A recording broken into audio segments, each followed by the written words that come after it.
You have people who refuses to admit their prejudice, their hate, and their despisement of Caitlin Clark simply because she's white. But you mean, spiteful, bitter bitches focus solely on the fact that she gave Caitlin Clark credit and you couldn't take it. Hello everyone, welcome to the Rah Report, or welcome back if this isn't your first time. This is Raquel here. How's everyone doing? I hope you guys are great. We're gonna jump right into this. Let me just tell you guys first and foremost, if you haven't already done so, please subscribe, please like, comment, and of course if you like the content, you're welcome to share it. I appreciate it. Wow. So I'm gonna just preface this by saying I actually just did a video on like a small frame video that I was gonna put on TikTok, and I got so emotional when I just went through and ran through everything because it's so insane. So this starts and begins with Cheryl Miller. Cheryl Miller, who everybody, not everybody may not know, but you should know. If you just know basketball in general, you've heard of Cheryl Miller. She is the sister of Reggie Miller, who was an NBA player, but Cheryl Miller is literally one of the greatest basketball players of all time, men and or women, but especially women. Hall of Fame career, one of the best to ever do it. And I'm talking about every level, from high school to college to the professionals. She never got to play in the W because the W hadn't existed when she was playing professionally. But the woman accolade speaks for herself. I want to put that out there first and foremost. She is one of the pioneers in women's basketball. She is definitely one of the pioneers when you're talking about Black women in women's basketball. And she recently went on to a podcast. The podcast show is called All the Smoke. I'll link it if you guys do want to go ahead and watch the entire podcast, or at least the parts I'm going to be speaking on. Okay, so I didn't know that she went on to this podcast. I saw a tweet and then I saw a little video about what she had said on the podcast. And on this podcast, she had mentioned how she felt like Caitlin Clark had a bunch of narratives. It needs to be said. I can relate to that young lady, and I felt for her. Mm-hmm. I know what it's like to be hated. I know what it's like to be a Black woman and hated because of my color. Yeah. I can't imagine this young lady, I don't want to use hate, but despised. Mm-hmm. And people just having, she brought some on herself a little bit because she's cocky for a good reason. Mm-hmm. Confident. And I love that about her. But to watch the dynamics and the media, they had their narrative. Mm-hmm. And I was pleased and proud to see the narrative wasn't the truth. Right. And no surprise here. Not to people with brains. Let's just say that, right? She said, hey, all these narratives about Caitlin Clark and things like that and people hating her, or she said, hey, despising her. I actually am so glad that it wasn't true. She says, I seen what the media was doing. I seen what people were doing. And I was floored just there. I was like, no, she's going there. And she went there, right? She went there. Now, here's the thing. If you didn't know, Cheryl Miller ended up coaching the WNBA players against like the Vet USA players for this year's, last season's, All-Star game, right? Which they in fact beat the Vet players basically. Now, the significance of this is that they were asking her about that. Like, hey, how was it that meet Caitlin Clark, the type of player she is and everything like this. Angel and her got along so well, and watching them practice. And yeah, just get it. And Caitlin's like, just fly. And watching her pass. And I didn't know how talented she was and how well she sees the game in a 3D version thinker. She gushes about her. She's always done that. And this isn't the first time there's been controversy. And you're going to say, what's the controversy here? She's giving Caitlin Clark her due. Well, if you watch my channel, you've already more than aware that there's a problem when anybody, especially the vet players or the older players or anything like that, gives Caitlin Clark her credit and her due. Why? Because You have people who refuses to admit their prejudice, their hate, and their despisement of Caitlin Clark simply because she's white. And you're going to have a bunch of people who are going to either be in my comments or who are either going to say that I am full of shit. It has nothing to do with her. Sorry for the language. It has nothing to do with her being white. It is her racist fans. It's her fans. Stop. Stop it. Stop. Because you've been saying this narrative far too long, and we've already uncovered that you're full of it. You're full of it. And you've only focused in on Caitlin Clark fans, which, yes. Does Caitlin Clark have racist fans? Yes. Does she have bad fans? Yes. Does she have fans who troll? Yes. But I got a little news flash. Every athlete in every sport has that. Like it or not, they have it. It's unfortunately part of the game. I don't agree with anybody being racist. I don't agree with anybody demeaning anybody. I've said this several times, so I'm not going to say this again. What I am going to say is this.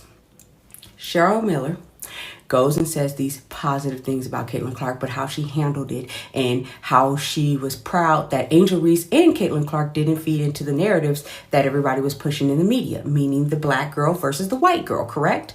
So she's speaking eloquently. Caitlin credit even for her defense, which is another thing that people who do not like her tries to push and point out in the face. She's got too many turnovers and she's so bad. I want to tell you guys something because I know they don't know about basketball because they didn't get involved with this for the love of the game like some of us. I love basketball, so I know what it means to be an actual basketball player. I played basketball.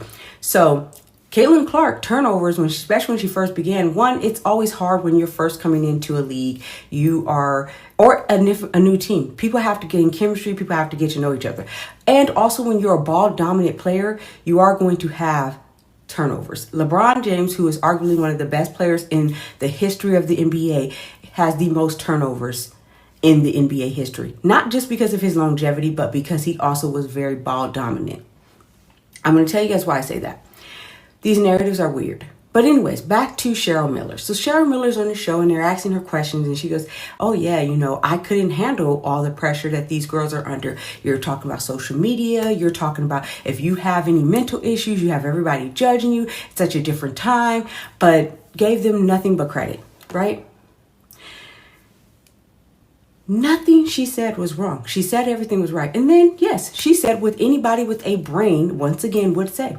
She said, and I kept wondering why they were treating her like they did. Because it's like, dummies, you're going to get paid. You big dummies, you getting paid now. Right. Everybody now has an opportunity to pull up their chair and have a seat. Mm-hmm. She didn't lie. She didn't lie. She told the absolute truth and nothing but the truth. And she laid it out how it needed to be laid out. The same thing I've been yelling for the last few months. Like, I've never seen a bunch of women in a league drop the ball so badly on a phenom player, such as Caitlin Clark, to appease women who, I say this so kindly, so gently, holding your hands, that were not able to move the needle, like Caitlin Clark. Caitlin Clark changed the dynamics of women's game. You cannot understand that because you're too caught in the hatred, and that's a problem. She changed the dynamics. She has. And the thing about it is, Cheryl Miller just recognized that. And she says, hey, she's going to get you guys all paid. What are you doing, dummies? Because she's aware of the narratives. She's aware that people are literally saying, oh, Caitlin didn't do. No one says she done it all. It's not taken away. Cheryl Miller doesn't feel conflicted like, oh, well, I was here first and I've been Cheryl Miller and why can't they recognize? She knows she gets recognition. She knows she's a pioneer in the women's game. She knows everything she's accomplished. Caitlin has paid homage. Everyone pays homage. I pay homage. I love the women who were here previously because now the league is getting to a point where I was begging for it. But I have never, ever in a million years thought that when the WNBA got to this point, that you would have more women and women looking like me, as in black women, who would be more spiteful, more despicable, more just mean-spirited because they didn't want the girl who changed the league to be white, and that's their problem. They won't admit their prejudices. They won't admit their wrongdoing. They won't admit anything that they've done to perpetuate these lies and the comparisons and things like that. Because a lot of these women hadn't gotten into the game because they love basketball. They got into the game because they felt like initially they needed to protect Angel Reese. And even me, I thought, hey, Angel Reese didn't deserve what she got just because she followed around Caitlyn doing the little hand gesture or whatever. But I learned something about Angel Reese too. I learned that Angel Reese pushed it. But Angel Reese friends were calling Caitlyn Clark men. They were being nasty. Angel Reese was also on TikTok like, hey, I'm the aggressor. Disrespect around here. I'm talking. Hey. She ain't do this tonight, did she? Respect that. Respect. Ain't no disrespect. You can't be the aggressor, want to be I'm the tough guy and then play victim. You're not the victim then. Because you asked for it and when you got it, you couldn't handle it. That's my problem now with Angel Reese. You can't keep wanting to be the bad guy, the villain, and then when you get villainized, you're like, oh, not me. That's not right. Does she deserve people being racist to her? Hell no. Does she deserve people demeaning her the way they do? Hell no. But like they told Caitlyn, you talk shit, shit's gonna get talked back to you. That's part of being the villain. That's part of being one of the best, apparently. Because even Cheryl Miller in the interview said, hey, Caitlyn Clark brought some of this on her because, she's a little bit of a talker. Which she is. Caitlyn Clark can talk all the shit she wants, in my opinion, because she's backed it up. There was no college player better than her. Say what you want, but she backed it up.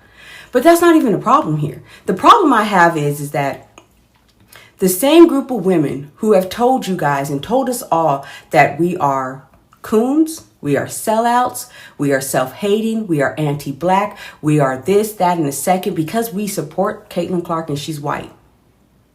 It's not because we are like, no, it's because she's really good at basketball. We love basketball and she's changing the game. She's an amazing player. They're like, no. She's white and her fans are horrible. You guys have pushed that narrative long enough. We're sick of it. It's full of bullshit. Because at this point, I have seen Angel Reese fans recently, tonight, quote a guy because he talks a lot about Angel Reese. And yes, he does some despicable things in his channel. Whatever. I'm not saying he's okay, but I'm saying whatever. This is what people do on YouTube, and it's unfortunate. The same way there's people who have unfortunate hate counts for Angel Reese, there are people who have hate counts for Caitlyn Clark. I seen this person say, hey, your wife is dying. You need to focus on that more than that. But that's not mean, right? That's not cruel. It is. So again, that's why I keep saying the hypocrisy. But let's reel it back in and get back to the Cheryl Miller part. These same women who again, they don't even know basketball history because there's no way you could look at Cheryl Miller who actually faced such racism, such criticism for being a black woman player, and you're now calling her she's not kinfolk, she's a sellout, she's wrong, not because she did anything actually wrong, but because as a black woman or a black person, she supports and gives Caitlyn Clark her due. I am so tired of it. I'm so tired of it. Nobody gets how frustrating it is to be a black woman and to support black women, to support black businesses, to uplift women in general, and be told that you're less black simply because you like this player who happens to be white, who didn't do anything wrong, but be very, very good at basketball. And because some people are prejudiced and some people want to continue to be victimizing themselves, they are telling you that you're just not black enough. That's not true. You can't make me any less black because I chose to like a player in Caitlyn Clark. She is a phenomenal player. And I refuse to allow the fact that she's not black like me to make me like her any less. And I am sick of you guys telling everybody who's black, they're sellouts, they're coons and all these things because you are actually the problem. You are the problem. Caitlyn Clark is doing what no one has ever done, and I don't care that she's white doing it. I care about that girl's character. I care about how she plays. I care about her skills. I care about her mentality. I care about how she's moving the game. I care about how she plays homage and how she is as a person. She is absolutely levels classier than most of you will ever be. You guys have just been so despicable, so spiteful, and you know this has nothing to do with her fans anymore. You don't like her because she's white, and this is a black dominated league, and for the most part, as black women and black people, we are used to athletes being amazing, being black, and dominating something like the white leagues or leagues that may have been, predominantly white or something else, such as Serena Williams, Tiger Woods, Simone Biles and things like that. You do not see us telling them to discredit or downplay themselves because they're black. We don't. We uplift them. We say black magic and all these other things, and they deserve it. But because she's white in a black dominated league that everybody has been like, we wanted to grow, and she didn't fit the narrative that you guys wanted it to be, you're being nasty. You're the problem. The reason why the WNBA has not grown is because of the women associated with it. The WNBA cannot grow with the women associated with it. You guys have been a huge problem with it. You guys have been the ones trying to make this an all-inclusive league, saying it's all-exclusive league, but it's very inclusive. I hope I said that right. The point is, you don't want other people a part of it. You don't want this to be a white, straight girl. You want this to be your black woman, hopefully gay, hopefully this or whatever. And it's weird. You cannot tell people who to like. And that goes for every sport. But you are such classless women that you guys are turning your backs on Cheryl Miller, who is one of the most best dominated players in history of basketball, because she said and gave Caitlin Clark a compliment. What is wrong with you? What is wrong with you? I don't know what's it going to take for you to realize, but Caitlin Clark is here. Caitlin Clark is going to help, and she has, not even going to. She is moving the game forward like nobody else ever has. And once you wake up to it and you stop this stupid spite, and that includes the WNBA and their marketing team and trying to pander, because they're the ones pandering to, unfortunately, black women who are being too sensitive to see that she's white. She did what you guys couldn't do, and it's okay because you still get your credit for bringing the league to where it's at. But it was built, yes, by mostly black women, but there were white women associated with it even prior to Caitlin Clark. There's something different about her. There's something special about her, and you cannot deny it, and you can keep trying, but that denial is literally just holding back what should have been one of the most influential things that happened in the history of the WNBA, which is highlighting this girl. But they were too busy trying to play, oh, we don't want to give her too much credit and all. And I'm sick of it. But what made me very angry is what you guys did and are saying about Cheryl Miller. You guys are oh gosh, you guys are spineless. You are classless. You guys are just completely disrespectful. She literally lived through racism. She literally experienced racism for just being a black player. Nothing. What she has done is paved the way for other women to be able to be in this position. You know how despicable you guys are to discredit her because she simply said Caitlin Clark narratives were wrong. Meanwhile, while she said that, she also paid homage to Angel Reese. She gave Juju Watkins credit. She gave credit to Unrivaled League and Nafisa Collier and Breonna Stewart for what they've done. She said nothing but great things, but you mean, spiteful, bitter bitches focus solely on the fact that she gave Caitlin Clark credit and you couldn't take it. You're the problem. It's not been Caitlin Clark. It's not even so much her fans. It's you. You're not being able to look at the mirror and say that maybe I have some of my own prejudices. She doesn't look like me, so I don't like her. So I want everybody else who does look like me to be called names and sell out and all these things because I'm too ignorant to know the difference and I'm projecting what I feel onto them. Do better. And if you can't do better, then please shut up. Sorry for this video. Sorry for my emotions. I actually held back tears because I have been told called so many names by black women and black men who are supposed to be allies to me simply because I like Caitlin Clark and she's a white girl, pardon me. It's tiring. It's hurtful. Thank you guys so much for watching. I'll see you guys in the next one. I'm going to end it because I'm very emotional. Again, I'm sorry.